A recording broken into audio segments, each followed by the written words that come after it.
Daniel froze in the hallway, his heart pounding so hard he could hear it in his ears.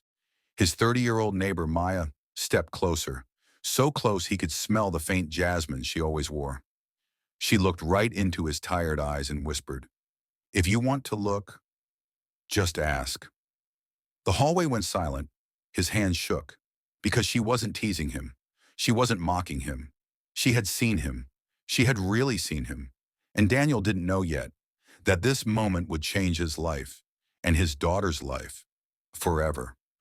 But to understand how they got here, we have to go back to the beginning. 6 months earlier, Daniel moved into the small, quiet apartment complex with his 7-year-old daughter, Emma. 6 months of long nights, 6 months of exhaustion, 6 months of holding everything together with nothing but love and pure willpower. He wasn't scared of being a single dad. He was scared of being alone, cooking alone, paying bills alone, facing the silence after bedtime alone. And then there was Maya, his neighbor across the hall, 30, soft-spoken, warm but confident, always smelling like jasmine, always leaving her door a little open so her cat could wander. Daniel noticed her. Anyone would, but he never let himself stare. He didn't feel like someone women looked at, not after the divorce, not with the tired eyes and the wrinkled shirts and the quiet sadness he carried everywhere. One night he stepped out to take the trash. He looked done, drained, the kind of tired you can't hide. Then he saw her. Maya stood on her tiptoes taping a note to her door for a package delivery. Her sweater hung loose. Her hair was tied back. She wasn't trying to be beautiful. And somehow that made her even more beautiful. Daniel glanced. Just a second. Maybe two. And then she turned right into him. He panicked, whipped his eyes away, pretended to tie his shoe, which didn't even have laces. Maya smiled softly, walked toward him, and said his name like she had been practicing it. "Daniel, you don't have to hide." He swallowed hard. Then she leaned a little closer and said the words that froze him in place. "If you want to look, just ask." Silence. Daniel thought she was flirting, but she meant something completely different, something he wouldn't understand until much later. Daniel prepared for the awkwardness, the avoiding eyes, the uncomfortable smiles. But when he opened the door the next morning, Maya was already outside feeding her cat. She looked up like nothing unusual had happened. "Morning." He almost dropped the keys. Then Emma tugged his hand and pointed. "That's Luna's mom." Maya laughed, soft, warm, easy. "I guess that makes me a parent too." It broke the ice so gently that Daniel didn't know how to respond. But Emma did. She instantly liked Maya. Kids always sense kind people. Over the next few days, things changed slowly, gently, carefully. Maya started leaving small things by his door. A muffin, a pack of crayons for Emma. A rough day, smile when he looked defeated. She never pushed, never asked for anything, just quietly cared. Then came the night everything fell apart. Emma got sick. The fever hit fast. Daniel panicked. His car refused to start. He held Emma in the hallway, her small body burning with heat, his hands shaking because he didn't know what else to do. Then Maya's door opened. "Daniel, what happened?"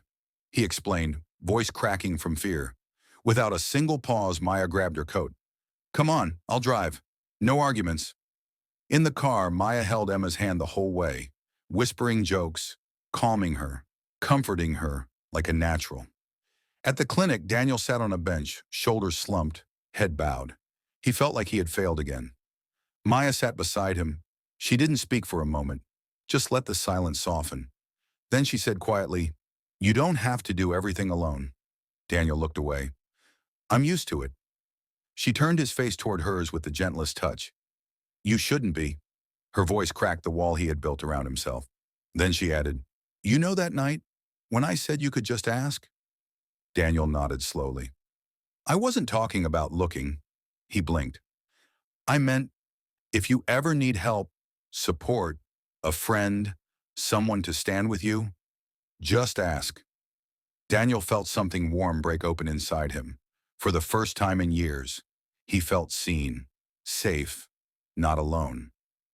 Before he could speak, the clinic door flew open. A nurse rushed out. "Daniel, you need to come inside. It's about Emma." The moment Daniel heard the nurse's voice, the world tilted beneath him.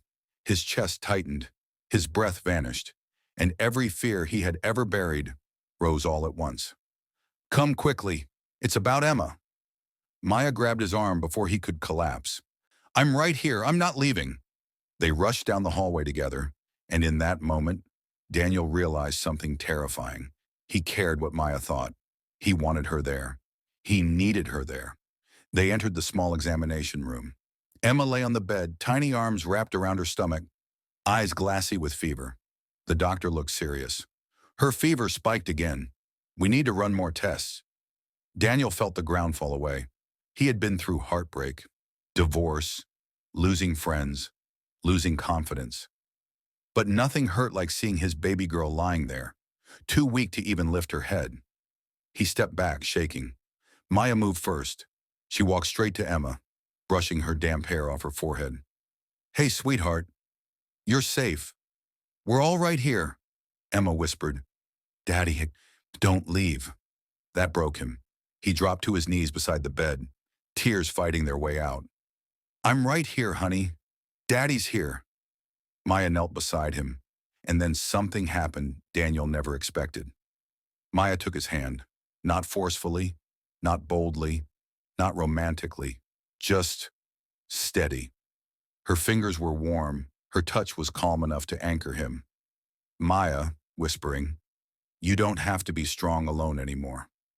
The doctor left to check test results. The room went quiet. Daniel leaned his head against the bed, exhausted beyond anything he'd felt in years. Maya watched him for a long moment, her expression soft and thoughtful. Then she said something he didn't expect. "Daniel, can I tell you something?" He nodded without looking up. "That night in the hallway, when I told you, if you want to look, just ask. I meant it, but not the way you thought." Daniel finally lifted his head. "I saw you long before you ever looked at me.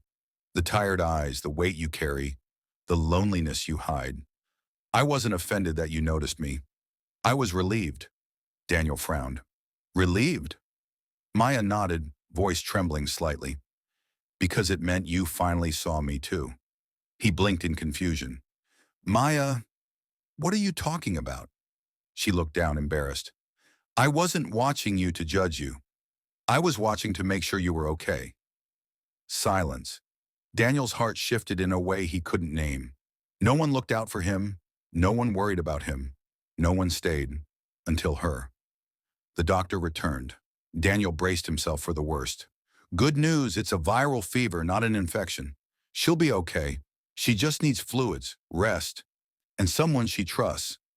Emma reached out her hand, not to her father, to Maya. Maya smiled and held it, and Daniel stood there stunned.